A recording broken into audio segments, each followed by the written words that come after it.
தூங்கிட்டு இருக்கிற சிங்கத்தை தட்டி எழுப்பிட்டேன். டெய்லி வேலையா போச்சு.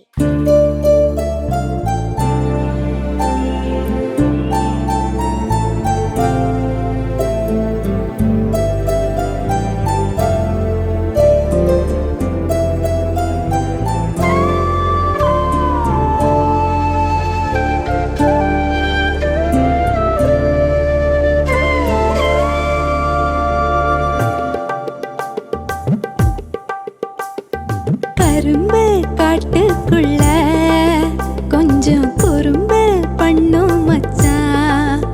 சின்ன அரும்பு மீச வச்சு என் மேலாச கொண்ட மச்சான். தூரத்திலே நீ இருக்கேடி, உன்னை தொட்டு புட்டா தப்பு என்னடி? அடியே அக்கம் பக்கம் யாரும் இல்லடி, அதனால் வெக்கப்பட தேவையில்லடி.